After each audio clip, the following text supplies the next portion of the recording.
In last week's video, we saw that we can associate a matrix, a subspace of Rn, which is obtained by taking the solution space of the homogeneous linear system with matrix of coefficients equal to A to the matrix. In this video, we'll talk about two more subspaces that we can derive from a given matrix using the notion of span. And these subspaces are what we call the column and row spaces of the matrix.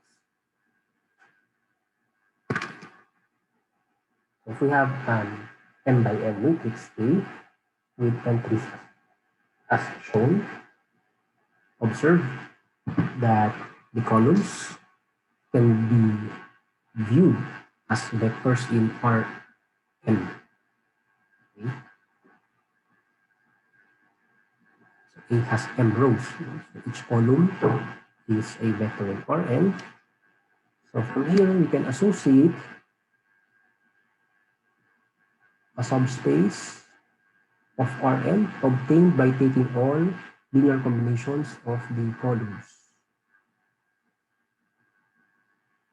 From the previous video, we said that the set of such linear combinations is the span of the vectors, and it is a subspace, in this case of Rn, and we call this the column space of the matrix A.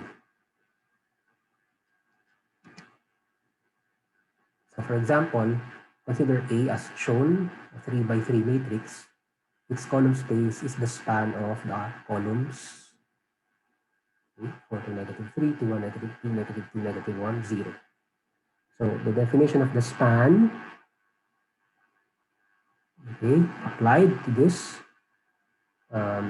expression means that we are collecting all possible linear combinations of the columns.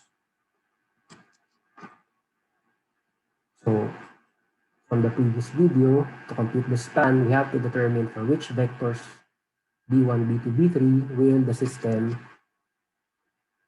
as shown be consistent. The system with coefficient matrix given by A. This is an arbitrary vector in R3. So here's the augmented matrix of that system. And if you perform these elementary row operations, okay, you will arrive at this augmented matrix. The coefficient matrix is in RREF. Okay.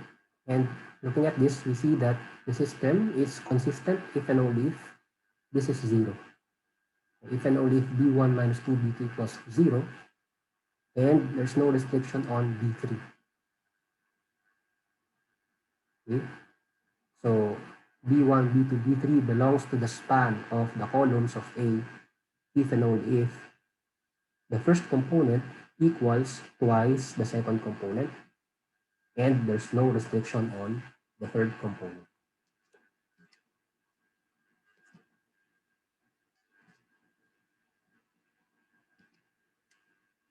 Therefore, the column space of A is the collection of these vectors with this condition on the first two components. Again, no restriction on the third component. And this can be simplified into this. Okay, so essentially, B1 equals twice the second component. S is 3.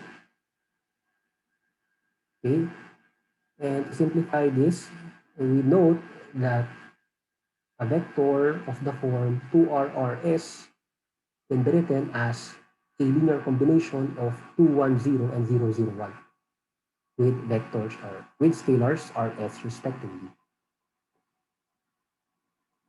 So the column space is nothing but the set of all linear combinations of 2, 1, 0 and 0, 0, 1.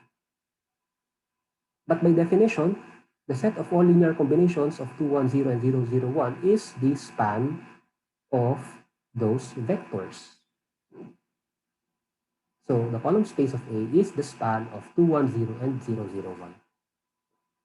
So we have here a spanning set for the column space.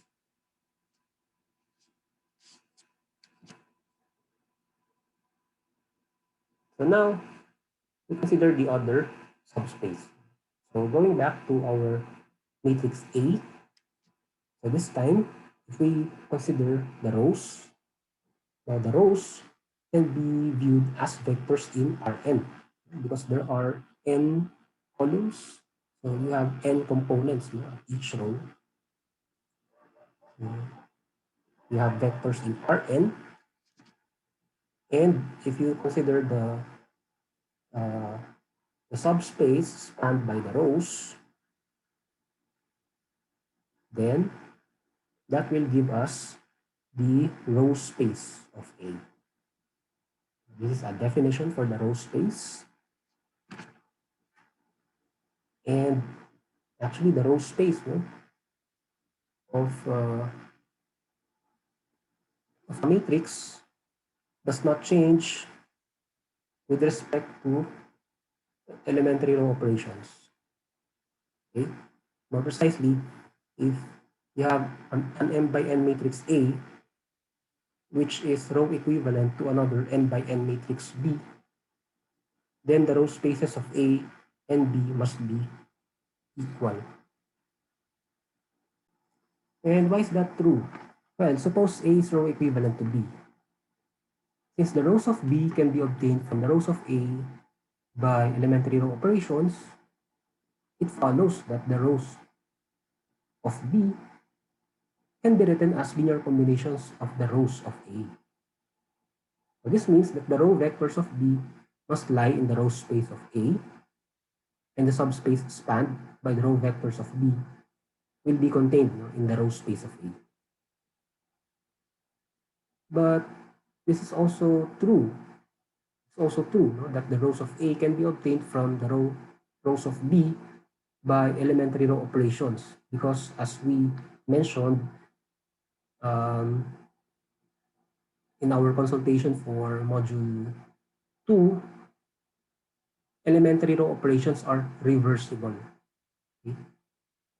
So the same reasoning as earlier tells us that the subspace spanned by the rows of A is also contained in the row space of B.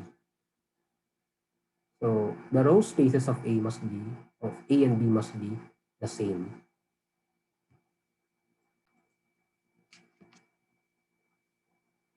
Now let's consider an example. Okay, so yeah, look at the matrix from the last example, A, the 3 by 3 matrix. If we want to compute the row space of this guy, the previous theorem tells us that the row space of A is the same as the row space of any matrix B that is row equivalent to A. But from our computation for the column space, okay, was this, we can see that matrix A is row equivalent to this matrix in RREF. Okay. So this tells us that A has row space equal to the subspace spanned by 1, 0, -2, 0, 1, 3, and 0, 0, 0. But well, this is just a zero vector, so the row space is actually the span of just the two non-zero vectors.